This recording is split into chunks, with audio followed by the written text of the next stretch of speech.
सुनना, जब जीवन में कहीं समस्या खड़ी हो जाए, कहीं बहुत विकट समस्या है, कोई हल ना मिलता हो जाता है जीवन में कोई घड़ी ऐसी आके खड़ी हो जाती है जहाँ पर हमको सोचने के लिए भी समय नहीं मिलता। तब जिसके घर में हर महीने की पूर्णिमा को खीर बनती हो, ध्यान दीजिएगा, बहुत सुंदर संवाद चल रहा है, बहुत ध्यान देने वाली बात है। प्रत्येक महीने की पूर्णिमा को जिसके घर में दूध की सामग्री बनती हो, दूध की सामग्री तैयार होती हो, खीर प्रसाद तैयार होता हो, उसके घर में कभी क्लेश नहीं हो सकता। चाहे सास बहू एक दूसरे के सामने उठे ना, वो सांप और अन्य वाले की लड़ाई क्यों ना, फिर भी शांति हो जाती है। पर प्रत्येक महीने की पूर्णिमा होना चाहिए। ये नहीं कि तुमने एक महीने की पूर्णिमा पे बना लिया और दूसरे महीने की पूर्णिमा को गायब कर दिया। फिर किसी ने कह दिया आज चूरमा तो बन रहा है, दाल बाटी तो बन रही है, चूरमा के साथ में लड्डू बन रहा है, तो काय वो खीर बना रही हो, तो तुमने अब वो खीर प्रसाद। भगवान थोड़ी ना कहेगा कि तू मेरे पास में आए तो मैं चरण की लेकर जा। भगवान थोड़ी ना कहेगा कि मेरे पास में आकर तू ये लेकर जा। भगवान तो कहेगा मेरे पास में आया, मांगना कुछ मत, बस मुझे जो स्नान कराया है मेरा चरणों तक लेकर जा, छीट दे पूरे घर में, संपदा भरना मेरा काम है। जहां मेरी चरण की गज पहुंच गई वहां संपदा स्वतः पहुंच गई, मैं वहां पहुंच जाता हूँ।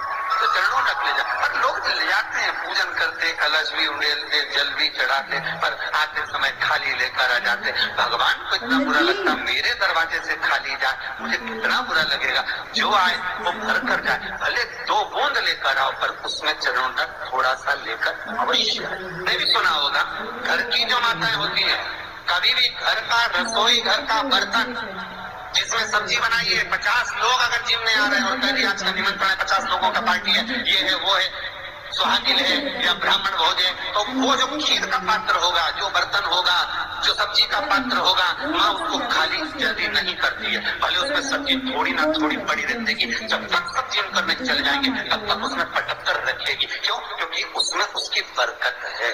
उसी तरह जल चढ़ाने के बाद हम जब लेकर आते हैं पात्र के अंदर, ये उसमें उसकी बरकत है। गर्ग संहिता में दूसरी चीज कही, उसको भी समझ लीजिए। गर्ग संहिता में कहा गया, जब आप घर से जल लेकर जाते हो भर कर, तो ये सृष्टि की जितनी नदियां हैं, पृथ्वी पर जितनी नदियां विद्यमान हैं, जितने तालाब, जितने सरोवर, जितने कुंड, जितने विराजमान हैं, उन सारे तीर्थों का जल जब आप घर से लेकर निकलते हो तो तीर्थ का संपूर्ण जल आपके कलश में आ जाता है। और जब आप उस जल को शिव पर समर्पित कर देती हो और 2 बूंद चरणा तक लेकर जब जाती हो, तो शिव महापुराण, गर्ग संहिता, पद्म पुराण कहती है वो जल साधारण नहीं रहता, वो गंगा जल बनकर तुम्हारे घर को पवित्र कर खीर बनती हो। ध्यान दीजिएगा, बहुत सुंदर संवाद चल रहा है, बहुत ध्यान देने वाली बात है। प्रत्येक महीने की पूर्णिमा को जिसके घर में दूध की सामग्री बनती हो, दूध की सामग्री तैयार होती हो, खीर प्रसाद तैयार होता हो, उसके घर में कभी क्लेश नहीं हो सकता। चाहे सास बहू एक दूसरे के सामने उठे ना, वो सांप और अन्य वाले की लड़ाई क्यों ना, फिर भी शांति हो जाती है। पर प्रत्येक महीने की पूर्णिमा होना चाहिए। ये नहीं कि तुमने एक महीने की पूर्णिमा पे बना लिया और दूसरे महीने की पूर्णिमा को गायब कर दिया। 1.5 सालों से कर रही हो, कई माताएं कर रही होंगी पूर्णिमा का व्रत, एक समय फलाहार करती है, एक समय भोजन करती है। भोजन में खीर का होना जरूरी होता है पूर्णिमा के व्रत, दूध की सामग्री होना जरूरी होती है पूर्णिमा के व्रत में। 12 महीने की पूर्णिमा करो, मना नहीं है। और पूर्णिमा उठाने का भी समय होता है। चैत्र के महीने की जो पूर्णिमा होती है, चैत्री पूर्णिमा पहली पूर्णिमा मानी जाती है, इसलिए चैत्री पूर्णिमा को सिद्ध पूर्णिमा कहते हैं, कार्य सिद्धात्री पूर्णिमा कहते हैं, सिद्ध करने वाली। मनोरथी पूर्णिमा कहते हैं, मनोरथी पूर्णिमा। इसलिए पूर्णिमा का व्रत कहां से उठाया जाता है? चैत्र के महीने की पूर्णिमा से पूर्णिमा का व्रत उठाया जाता है। कि मैं महीने की पूर्णिमा करूंगी तो चैत्र पूर्णिमा से उसको उठा लिया जाता है। पर उसका एक नियम रहता है, आप फलाहार करें अपनी जगह पर एक समय भोजन कर रहे हैं वो अपनी जगह पर, भोजन के साथ में मीठे के साथ थोड़ा दूध की सामग्री होना जरूरी होती है। और पूर्णिमा का व्रत किस लिए किया जाता है, क्यों करा जाता है, उसका व्याख्यान वर्णन शिव महापुराण के अंतर्गत स्कंद पुराण में लिखा गया। स्कंद पुराण में वर्णन किया है श्री वेद व्यास जी महाराज ने, कहा ये पूर्णिमा का व्रत इसलिए किया जाता है कि व्यक्ति का जब मन गलत भ्रम में जाने लगता है, मन जब गलत जगह पर जाने लगता है, तो ये मन को गलत जगह पर ले जाने वाला कौन होता है? तो कहा ये चंद्र होता है। व्यक्ति की राशि के अंतर्गत, व्यक्ति की पत्रिका के अंतर्गत, व्यक्ति की ग्रह दशा के अंतर्गत जब चंद्र बेकार चलता है तो व्यक्ति अच्छा करते करते भी बेकार करने लग जाता है। चंद्र डोल रहा है। कई माताएं कहती हैं गुरुजी गड़बड़ जा रहा है। बेटी अगर गलत मार्ग पर जा रही है, बेटी अगर गलत संगत में जा रही है, किसी अन्य व्यक्ति को आकर्षित हो, चंद्र गड़बड़ हो रहा है, उसका चंद्र कहीं जा रहा है। कोई पुरुष, कोई लड़का, कोई गलत मार्ग पर जा रहा है, चंद्र गड़बड़ हो रहा है।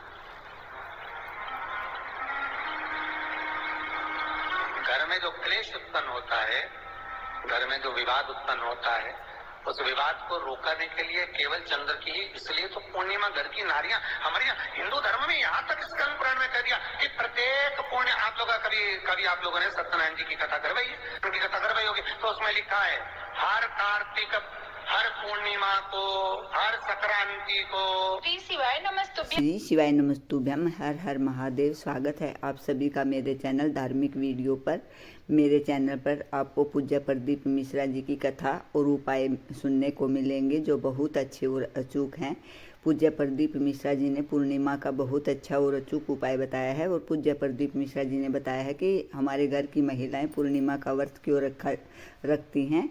पूर्णिमा का व्रत भगवान विष्णु को समर्पित है और माना जाता है कि भगवान विष्णु का पूर्णिमा का व्रत करने से चंद्र मजबूत होता है और ऐसा करने से हमारे बच्चे किसी गलत मार्ग पर नहीं जाते।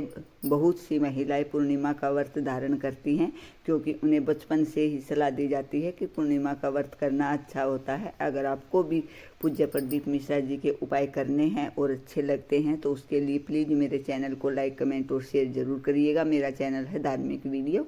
हर हर महादेव। जय शिव शंकर।